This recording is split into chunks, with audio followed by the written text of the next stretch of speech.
everyone, it's Shane Kanto, your Wasteland Reviewer. Welcome to the Wasteland, my weekly show where I take a deep dive into a particular film, and we're going next level this week. We've gotten past the TV movies of Steven Spielberg's career. We've gotten past his feature debut, and now it's time for Jaws. And who but Rowan is here to talk about Jaws, because Rowan seems to always be here, and that is a great thing. Rowan, thanks for coming on. Of course, Shane. Thank you. I am always happy to come on, although this might be one of my last appearances on the show for a while, because after this, it's just hit after hit. Yeah, as a native Cape Codder, I felt it was my duty to come on for this episode and talk about Jaws. So.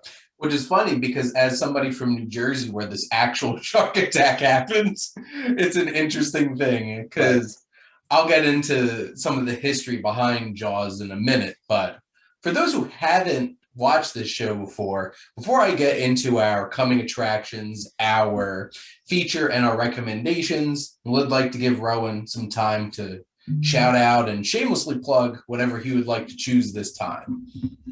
Oh, man. Yeah. That's the right thing, whatever I would like to choose. So I have a website. It's called The Lenient Critic. You can find it at thelenientcritic.com. I review pretty much every new thing that I see except Downton Abbey: A New Era for some reason. I just haven't had the time to do that one yet. Yeah, and I have a companion podcast called The Lenient Critic Podcast as well that you should check out. Find it on any podcast platform.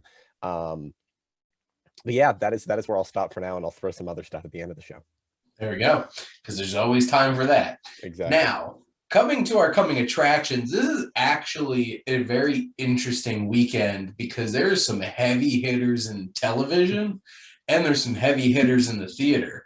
And I'm going to let Rowan talk about the television stuff, and then I'll get to the movies. So there we go. So go ahead, Rowan. Hell yeah. So we have two very, very big high-profile TV shows coming out this week. The first, I'll just mention both of them because why not? The first that I have no idea when I'm going to get to because the episodes seem to be over an hour each is Stranger Things on Netflix. I am glad that they're releasing the 2.5-hour season finale in July. But for now, the first, I believe, 7 episodes are coming out on Netflix on Friday. I am incredibly excited. I'm a big fan of Stranger Things, and I am really, really interested to see where they'll go next, especially after a 3-year gap, which is, not the norm for TV shows. Although this year, with the return of Barry, we're sort of at the, shows returning after a 3-year hiatus because of COVID type thing. Yeah. And the other releasing on Disney Plus is the first 2 episodes of Obi-Wan, or Obi-Wan Kenobi, however you want to refer to it. I'm still not sure what the official title is, but I am just so excited for this show. I cannot even overstate how long I've been excited for this show. I remember back when it was still a movie in development, and now it's a show, and it's real, and it's actually happening, and we're just so close. And I'm so excited just to see Ewan McGregor come back. Not really excited to see Tatooine again and spend a lot of time there. But I am excited just to immerse myself back into the world of Star Wars, even on a TV medium. Yeah, it's all very exciting. I have a sinking feeling that they're not going to spend a whole lot of time on Tatooine in this show. I sure hope so. That planet has been so oversaturated in the recent Star Wars shows. For some reason, all roads continue to lead back to Tatooine in like a seemingly endless galaxy. Tatooine is the only planet where things happen. Well, it's so saturated, yet it stays so dry. It's true. Right? Very true. You're welcome. All of you out there for that one. Heavy breathing ensues because I'm also very excited for Obi-Wan Kenobi, I guess is the official title to the show. That makes sense. As a TV miniseries, according to IMDb. Mm-hmm. And it's going to be 6 episodes. And Deborah Cho did some great stuff on The Mandalorian. So I'm pretty excited about this. And,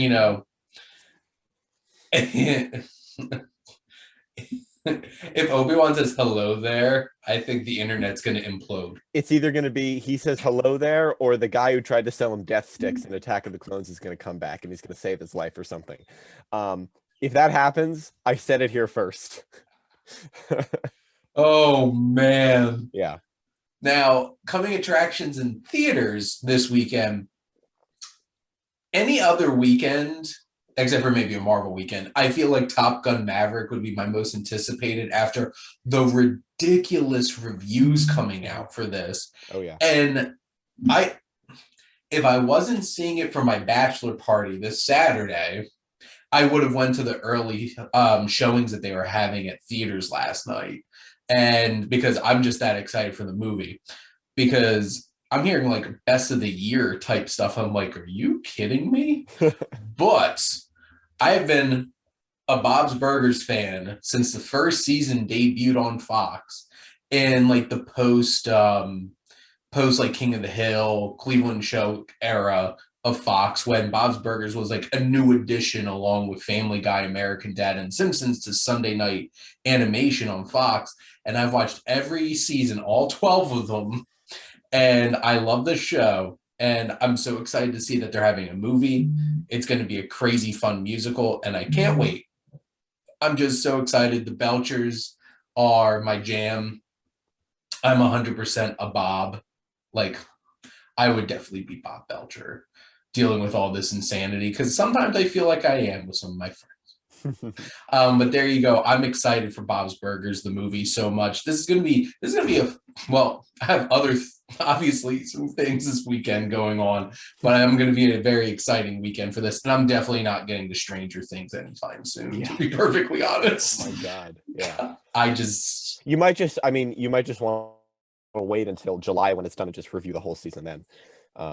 To be honest, it's the shortest episode's like an hour and 5 minutes. Mm-hmm.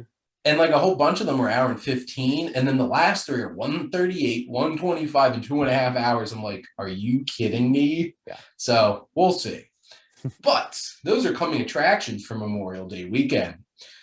But I didn't even plan this this didn't happen on purpose. This is just how the schedule fell. But we're talking about Jaws on Memorial Day weekend.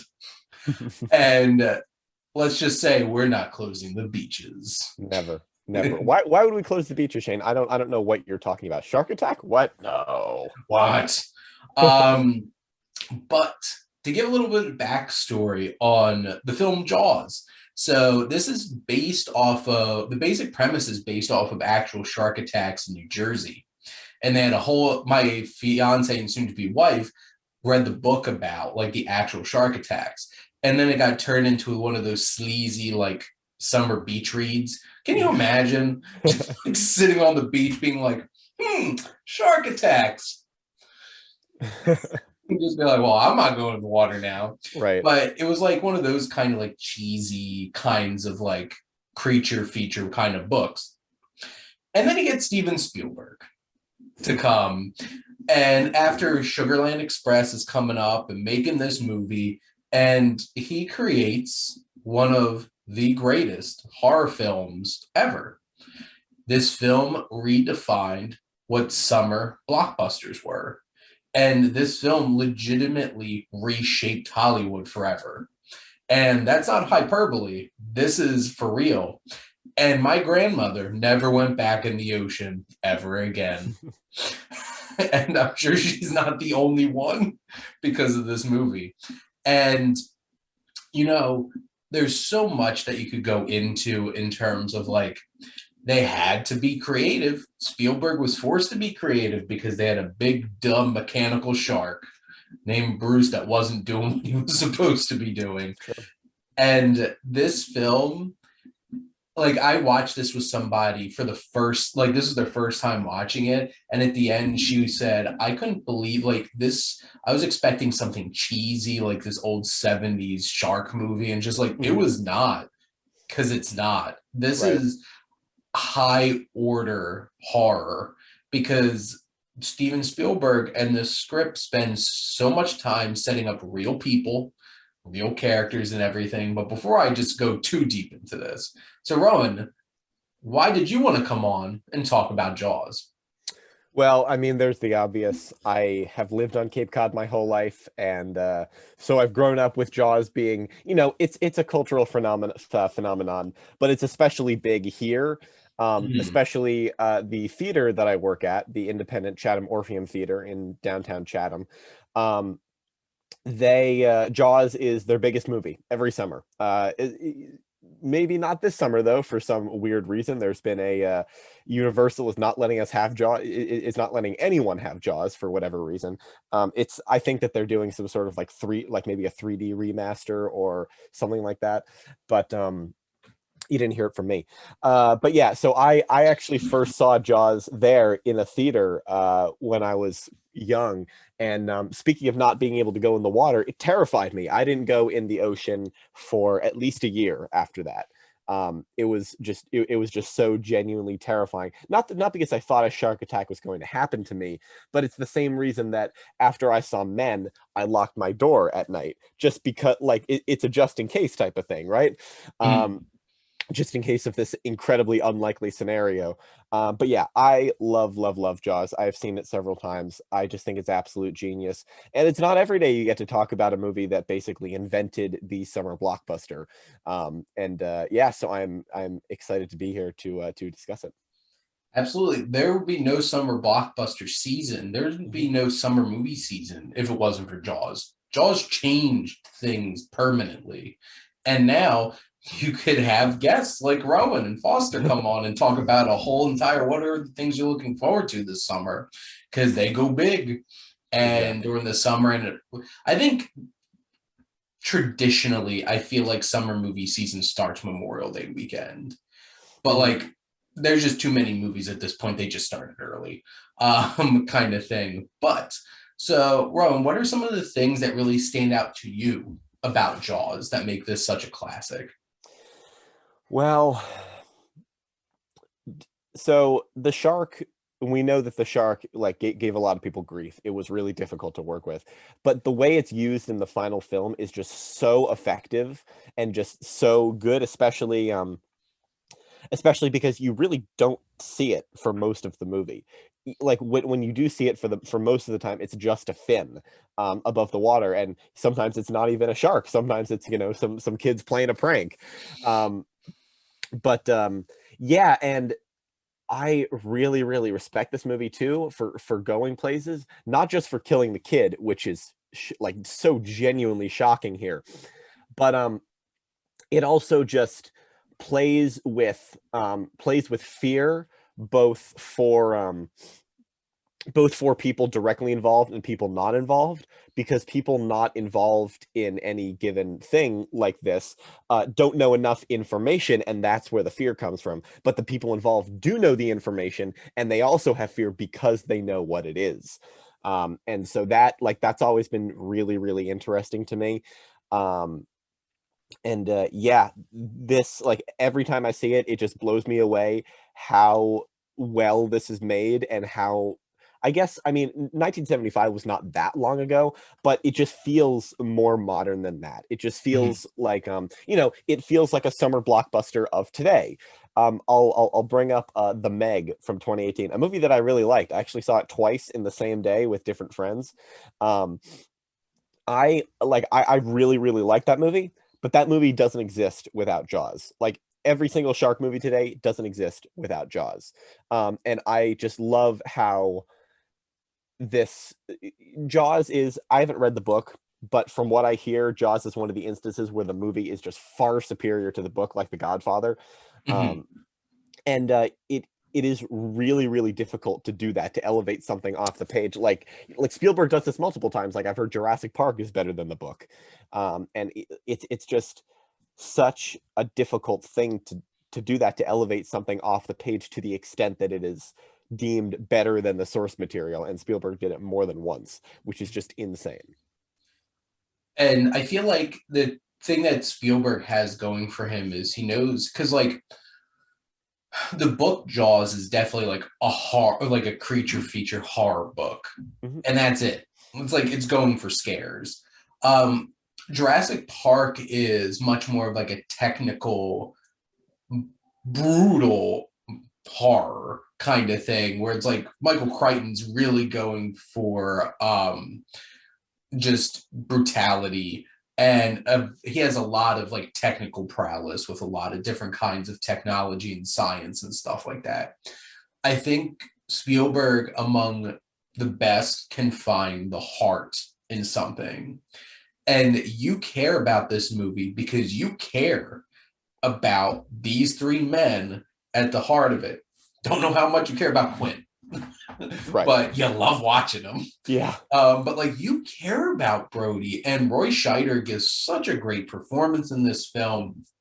And the level of paranoia that he's able to convey, especially throughout the first half of this film, the one of my favorite scenes in this whole entire film is when he's on the beach for the first time afterwards, and that vertigo effect shot of just like coming straight at him, like beautiful, amazing, love it. And but the thing is, you could see it all over his face, his body language, just not being able to stay comfortable, him constantly being distracted by what's going on in the water. And you care about him because when he's on that boat, he's the one out of his element. Mm-hmm. He doesn't like the water. He is just a regular guy with this scientist and this mad sea captain. And he's just the one, he's us trying to make sense of all of this and out of his depth, and also has one of the most badass, like regular Joe hero moments in the history of cinema.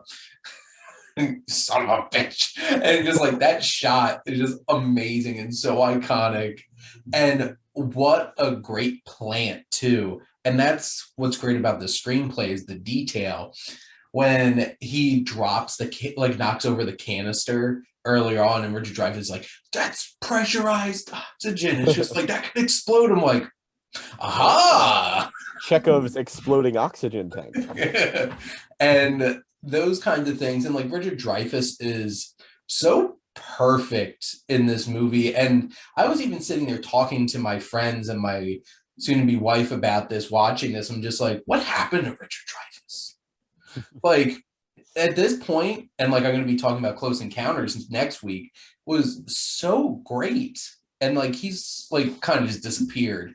And the two other actors, unfortunately, have both passed away since then. But like Richard Dreyfuss is still alive, popping up in like straight to VOD crap. But like he's so great in this, and oh my God, Robert Shaw is a whole other level of this movie. He is excellent. Oh man. And from Bond henchman / villain in From Russia with Love to playing King Henry VIII in Man of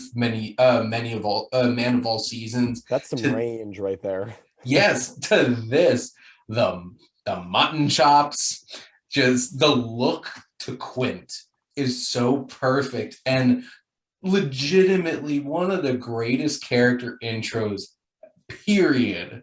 To just and just how the camera works in that room. They never like, it's like slowly like peering through the people coming up to him as he's with that perfect accent too. He just sounds like a salty sea captain.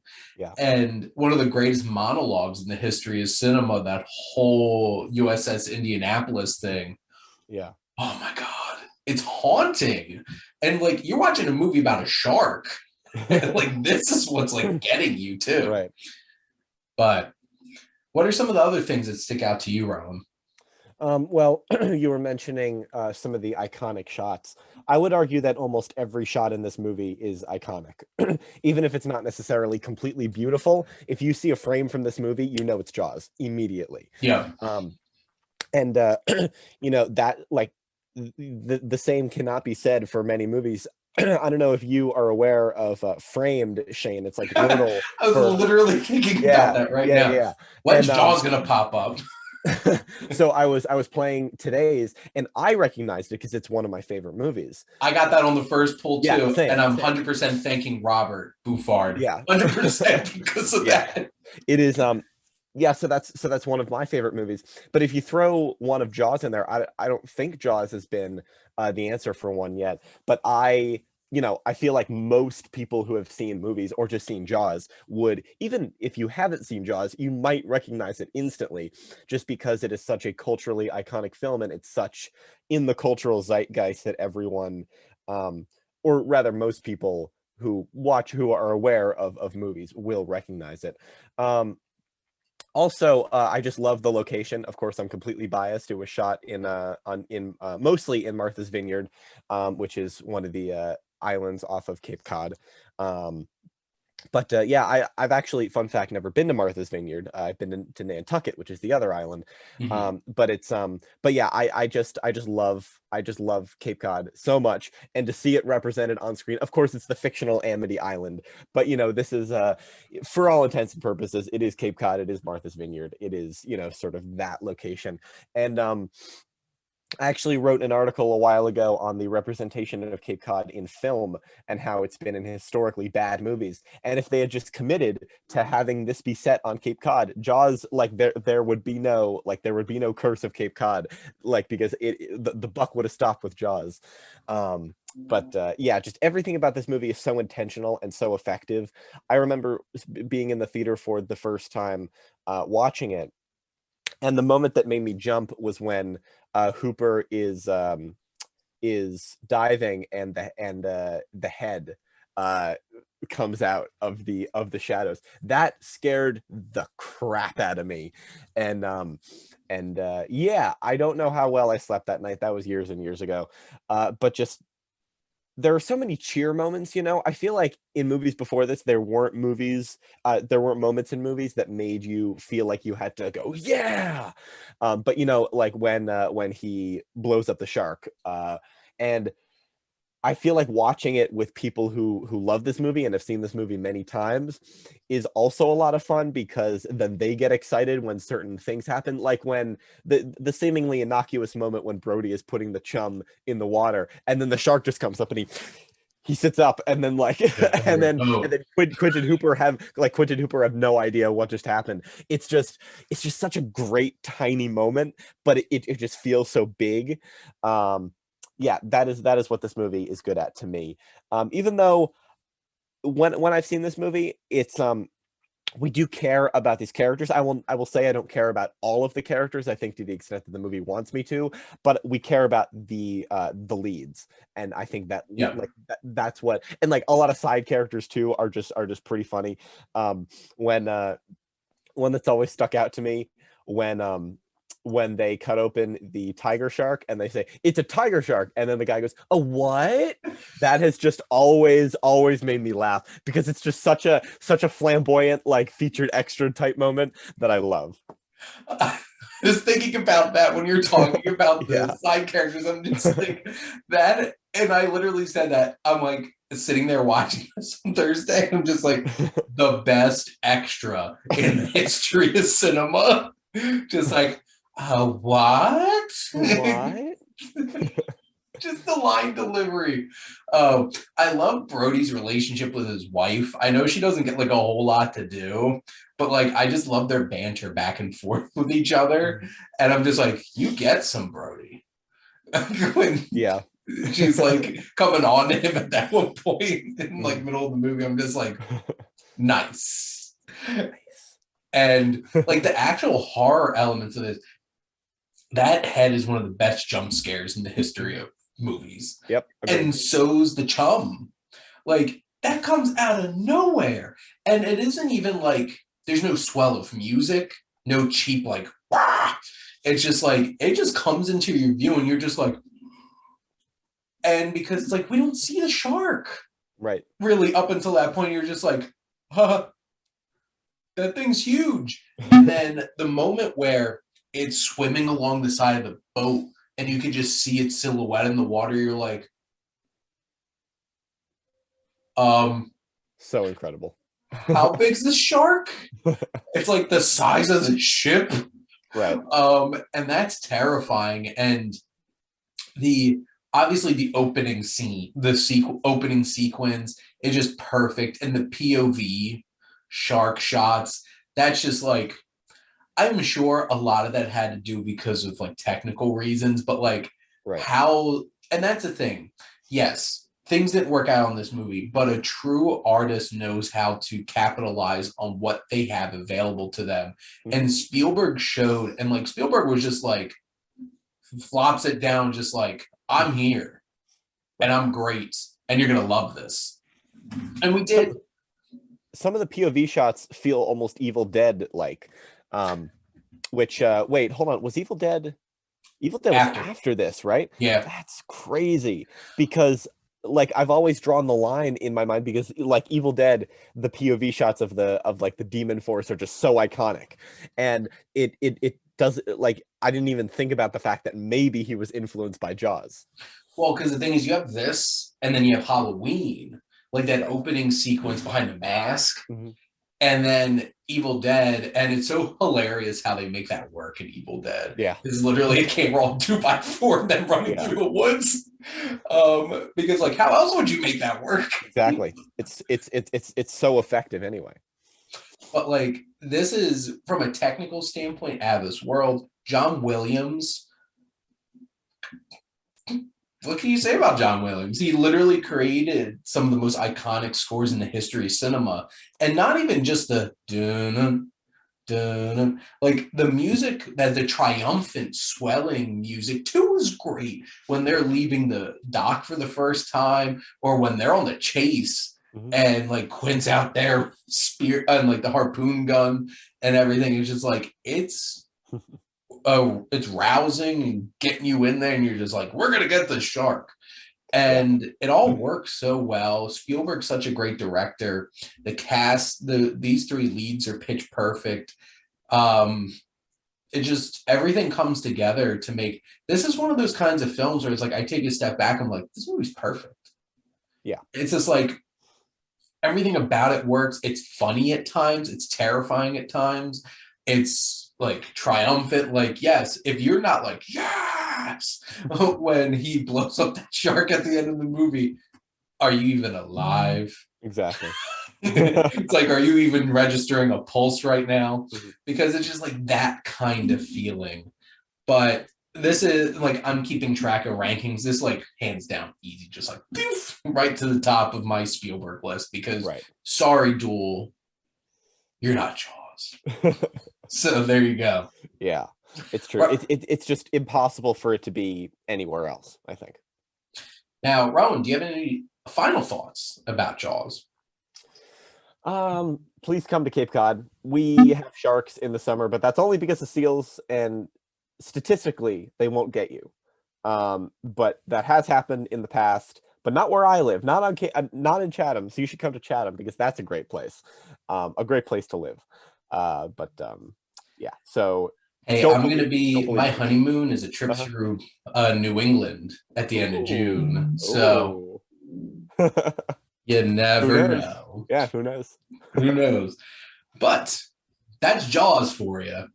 And Jaws was definitely one of the episodes I was most excited about doing for Spielberg. Next week, I'm going to be having, I believe, Foster on for Close Encounters of the Third Kind, and I'm still trying to figure out who the hell's coming on for 1941. So if you don't get anyone, you know who to call. I was going to talk to you about that after. We'll get to that. Excellent. But wrapping things up with some recommendations. So, Rowan, what are you recommending to these lovely folks? Well, so I have never been the biggest fan of documentaries, not because I don't like them, just because I just prefer narrative films. But when a documentary series gets sent to me by the distributor, I'm going to watch it, because why not? Because I got it. One of these that I got recently is called Prehistoric Planet. And by the time this comes out, I think it'll all be available. Correct. And so this is a show on Apple TV Plus, 5 episodes done over this week, 1 episode every day on Apple TV. It is a photorealistic representation of a world ruled by the dinosaurs, presented by the 96-year-old David Attenborough, who's still going. And it's essentially just little vignettes as to how dinosaurs lived in certain biospheres. And it's not a huge commitment, and it's just so fascinating, just so fascinating. But above all, it looks so real. It looks insanely real, which is it's just insane that technology has gotten to a point that we can do this, and it just continues to blow my mind. So definitely check out Prehistoric Planet on Apple TV if you want to just be wowed. And you are, if you have even the slightest interest in dinosaurs, a lot of the vignettes are just really entertaining on their own because dinosaurs did some silly things. I don't know how we know that they did all of these things, but it's just it's just very fun. So that's Prehistoric Planet on Apple TV Plus. Rowan, are they hour-long episodes? They're 40 minutes. Oh, So that's it's even better. yes, Look at even that. better.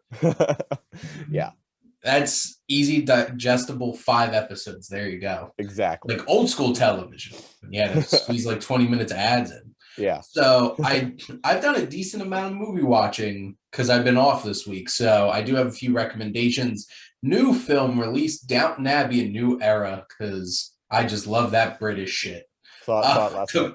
Took my mom on Friday, and it's such a charming film. I just like they could just keep making these. I haven't even watched the show. I've seen the 2 movies so far, and like I do want to go back and watch the show now. Maggie Smith though.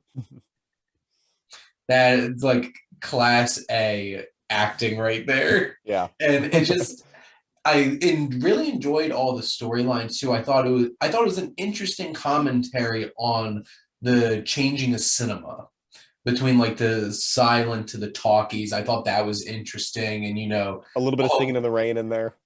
yeah, and the new additions like Hugh Dancy and Dominic West, I thought were fun additions, and then of course them going to France and just being like, look how beautiful this is, and it's just like, oh, it is, and it's like who am I? Like, do you think I'm the kind of person to say no to a villa in the south of France? No. Now, my watch list film that I watched recently that I really enjoyed, I literally watched this last night, is on Criterion Channel, is Saturday Night and Sunday Morning. And this is a 90-minute drama from the 60s with Albert Finney in it, black and white. And he's just a blue-collar worker doing his thing and having his fun on a Saturday night. Nice. And then dealing with the ramifications on a Sunday morning because he's balancing a relationship with a young woman and also a married woman. So he's having himself some fun. And Albert Finney is so great in this. And I really connected with it. It's one of those great, like, blue-collar kind of working class kind of stories. And, Albert Finney was great in his younger years of playing like this sly but like shameful dude, Tom Jones. I really enjoy that movie a lot too. Nice. He's just like, he's getting himself into some trouble. And then my own film that one of my movies that I watched recently that I want to shout out was Delicatessen. Jeunet and Caro, they make such weird movies, and I love them for it. So French, so bold, so interesting. And this is a post-apocalyptic world where we don't have meat. So a butcher cuts up people and serves people instead. So cannibals. Yay! And it is so quirky and weird. If you haven't seen City of Lost Children or Amelie or Big Bug that just came out this year, I really enjoyed these directors, especially Jean-Pierre Jeunet, because he's the one who wound up continuing to direct some big movies and stuff like that. But those are our recommendations, and that's our show for it. So, Rowan, what else would you like to tell our lovely viewers about? Well, I also write for some other websites. SiftPop and The Invention of Dreams are the big ones. In fact, I might be taking a more active role in the development of The Invention of Dreams in the coming months. So that will be very exciting. Very nice.